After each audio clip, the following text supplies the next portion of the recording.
Ustazah pun uruskan anak-anak apa semua.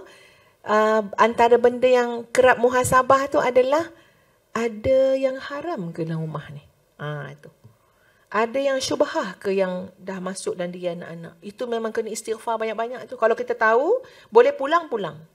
Kalau kita tak jelas, mungkin tak perasan, tak sengaja, istighfar, taubat, islah. Makna islah, lepas ni kena hati-hati, kena hati-hati. Ya, dia berniaga kan. Dia kata makan pil ni boleh kurus. Padahal dia tak makan pil tu. Dia kurus sebab kencing manis. Kencing manis teruk sangat, dia jadi kurus. So, dia pun ambil kesempatan jual. Dia tipu semua orang. Ya. Tengoklah akak tu. Kenal tak akak tu 5 tahun tu macam mana punya gomok. Tengok sekarang. Pil ni lah. Orang pun beli jadi ceret beret sampai kurus. Kan? Tapi dapat penyakit lain dalam usus. Agak-agak halal tak duit yang kita makan? Tak.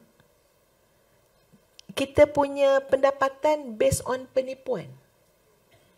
Jangan fikir yang menipu, jangan fikir yang haram ni pergi rompak bank, BSN. Tak. Ya. Yang inilah yang kita tak perasan tu. Sebab tu jangan nak jadi kaya ataupun nak dapat pendapatan dengan unsur penipuan. Jangan. Kita tak larat nak lalui kesan dia nanti. Tak larat. Penat. Biarlah orang kata apa, sikit. Tapi halal, berkat. Ya Allah. Ustaz ada kawan seorang. Ustaz belajar dengan dia lah, sahabat-sahabat semua. Ustaz selalu Ustaz terasa lah. Dia ni berkat lah rezeki dia. Itu pandangan Ustaz pada dia orang ya. Dia suami isteri. Bukan kerja besar. Ya, bukan kerja besar pun. Maknanya gaji dia gaji lepasan SPM kan. Kita pun boleh tahu. Bukannya ada PhD kan. Tapi subhanallah, keberkahan dia tu saya nampak. Sebagai orang yang menilai lah tengok kan kawan kita. Contoh ya sahabat-sahabat sekalian. Walaupun dia tak kerja besar. Pergi kerja. Laki bini tu naik motor setiap pagi. Allah kurniakan dia sekarang ni ada 8 cahaya mata. Dah pergi haji suami isteri. Ya, pergi haji. Lepas tu alhamdulillah anak-anak berjaya lah. Ya, berjaya. Anak-anak kita tengok syakhsiah baik. Kedua-dua suami isteri tadi, kedua-duanya dapat jaga mak masing-masing. Dengan sebaik-baiknya, sebab Ustaz kenal, jumpa dengan mak yang lelaki, jumpa dengan mak perempuan, semua memuji, ibarat macam ni anak kesayangan. Padahal anak diorang 8 orang, 8 ke 9 dah. Ya. Hari-hari nak pergi kerja, sempat membekalkan anak-anak tadi dengan bekalan buat pergi sekolah. Semua bawa bekalan sendiri. Tak ada yang bagi duit beli semata-mata tak. Mana buat bekalan? Ustazah memang, ya Allah kagumnya macam mana. Dia kata dia urus masa. Kalau hari Ahad, ya, suami pun tolong bantu sekali, blender semua-semua supaya setiap hari tu lebih pantas. Dia pergi haji macam mana tuan puan? Dia tak ada duit. Dia tak ada duit. Tapi qadarullah, nenek kepada yang laki-laki tadi dapat panggilan haji. Sekarang siapa nak buat nenek tu? Cucu-cucu yang lain, anak lain terhalang nak pergi, tak dapat cuti. Sekarang siapa yang boleh pergi? Yang ni lah yang tak kerja besar ni. Kena lepaskan dia, biaya. Kan tabung haji bagi kan, nak bawa nenek ni kan. Okey, dia pula dah cakap, dia dah janji dengan isteri dia. Kalau dia je yang lepas, besok macam mana ni isteri ni kan, rukun Islam ni. Saya kalau pergi, saya mesti bawa isteri. Allah buka pintu hati adik-beradik lain, kumpul sampai boleh suami isteri. Dapat pergi Makkah. Habis tu anak kecil-kecil ni siapa? Kita orang jagalah nak lepaskan mak ni pergi. Masya Allah, subhanallah. Allah bagi mudah segala urusan. Ini sifir berkat ya. Sifir berkat tak tunggu sampai jadi jutawan. Carilah nilai-nilai itu dalam keluarga kita. Nilai keberkahan. Ya, sebab itu saya cakap benda yang asas tadi kan. Jangan sampai ada benda yang haram dalam rumah tangga kita. Sama ada haram pada yang masuk dalam perut ataupun yang haram ditonton, yang haram didengar. yang haram untuk dibiasakan. Tapi semua tu dah berlonggok dalam rumah kita. Maka kita patut rasa macam kena berhati-hati, kena islah, kena baiki. Dan Ustazah ada satu hadis Nabi SAW yang Ustazah banyak fikir juga dalam pasal hadis tu. Bila Nabi kata, apabila Allah mencintai sesebuah keluarga, Allah mengurniakan kepada keluarga itu kelembutan. Jadi kita pun tengoklah rumah tangga kita kan. Macam mana suasana dalam rumah tangga kita tu. Kita lah yang kena tengok. Suasana ni penting tuan-puan. Sangat penting. Dia susah untuk cakap. Tapi dia terlalu besar peranan dia. Macam hari ni kan. Suasana dalam dewan ni okey tak? Aircon dia okey tak? Kerusi okey tak? Cuba aircon ni ditutup. Kita kadang-kadang kita tak letak suasana tu sebagai benda penting kan. Yang paling penting. Tapi tak ada suasana tak jadi. Sama dengan rumah tangga kita. Temperature dekat rumah kita tu, suhu dan suasana kita kena tengok. Siapa yang rasa suasana rumah dia, suasana bertengkar, suasana panas, suasana yang tegang, yang kasar, adik-beradik bercakap pun. Ada tak pernah dengar orang cakap, kita orang bukan bergaduh, kita orang berbincang. Tapi bunyi macam bergaduh. Ustazah pun macam, alamak, takkanlah kita nak terus dengan ayat macam tu kan. Ya, kalau orang lain datang mesti kata, ya Allah, minta maaf lah bergaduh. Tak, ni tengah bermesra. Dia kata, ya Allah, pelik sungguh lah. Lantang-lantang, marah-marah. Kan? Dia dalam rumah keluarga ni, dia kena ada sayang menyayang, hormat menghormat, harga menghargai. Kena hidupkan benda tu. Jangan dibiasakan yang tak betul tu. Tak ada nak sayang-sayang. Menyampah nak sayang kau. Dia kata, ya Allah. Adik-beradik cakap macam tu. Ya, kalau ada yang cakap, abang saya sayang kat abang. Kau kenapa abang terbiat? Dia kata, ya Allah. Ada macam tu. Dia kata, padahal kita boleh mewujudkan suasana yang memang sihat. Ya? Tak. Ya, siapa-siapa orang kata Negeri Sembilan macam tu. Tak, sama je. Tak kisah Negeri Sembilan ke Melaka ke mana ke. Atas kita. Atas kita. Ya?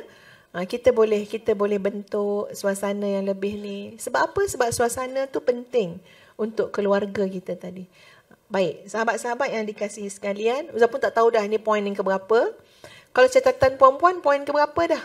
Ke macam mana rupa catatan tu sekarang?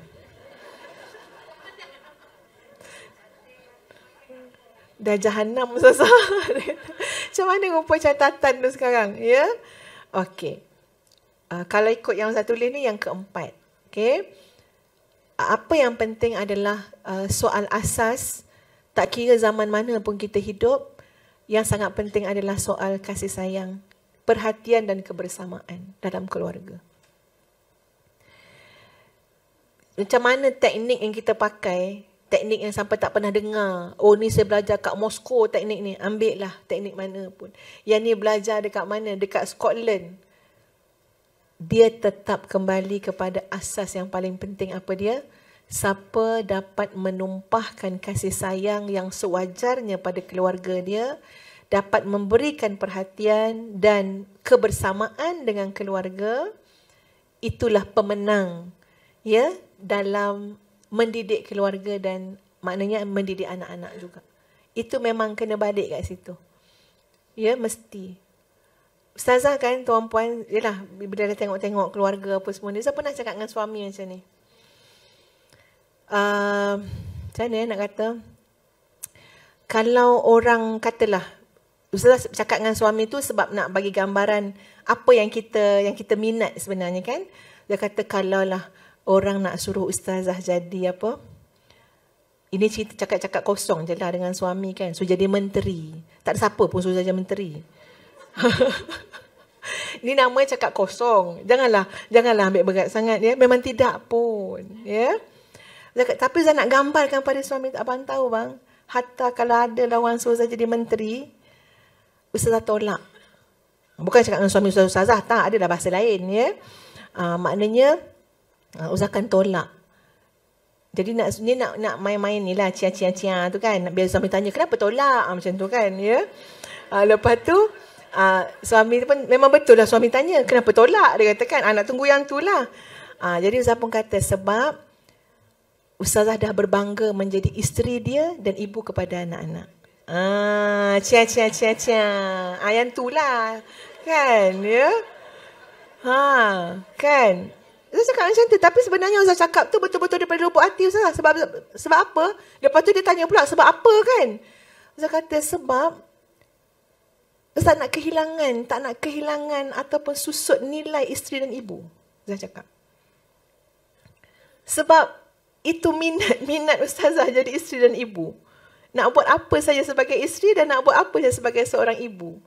Takut nanti watak kita tu jadi, lah. Ya. Maknanya orang lain tak berubah. Takut kita lah. Kalau kita tu jadi berubah. Sebenarnya bukan cerita soal menteri tak menteri. Ustaz nak bagi gambaran pada suami tu betapa kita seronok. Sebenarnya menjadi seorang isteri dan ibu ni satu cabaran yang sangat membanggakan dan menyeronokkan. Sungguh sahabat-sahabat. Kalau dah jadi isteri yang dapat buat sampai suami tak sempat buat air, Ustaz suka. Orang lain mungkin ada pandangan lain. Jangan buat macam tu Ustazah, kan naik tocang atas kepala Tak apa dah, suami Ustazah botak memang takkan ada tocang. Ya. Itu masing-masing. Okey ya. Kita boleh berbeza pandangan ya. Tapi masing-masing. Tapi bagi Ustazah, biarlah Ustazah jadi pembuat kopi kat rumah tu. Hidup asyik bertanya, nak makan apa, nak minum apa, nak apa. Tapi Ustazah rasa puas. Orang lain mungkin ada pandangan lain. Jadi mak pun macam tu juga. Ya, jadi sahabat-sahabat sekalian, kebanggaan kita dengan peranan yang Allah beri kepada kita tu penting. Sebab apa ya? Jangan letakkan kerana kita nak penghargaan semata-mata daripada makhluk, daripada suami, daripada anak-anak, itu semua akan menyakitkan. Tapi kita nak pergi kepada satu level yang lain, bahawa semua amanah yang Allah beri kepada kita ni, nak bawa kita kepada apa? Dicintai oleh Allah Subhanahu wa ta'ala. Benda ni proses, masa mula-mula buat sakit. Lama-lama insya-Allah Allah tak pernah zalim pada hamba dia. Allah akan bagi kita kenikmatan tu, kebahagiaan tu. Alhamdulillah. Ya, kita buat, kita suka, happy nak buat. Kebersamaan, kasih sayang, perhatian. Katalah, saya tak sempat sebab saya bekerja. Ada cara lain, WhatsApp lah, call lah.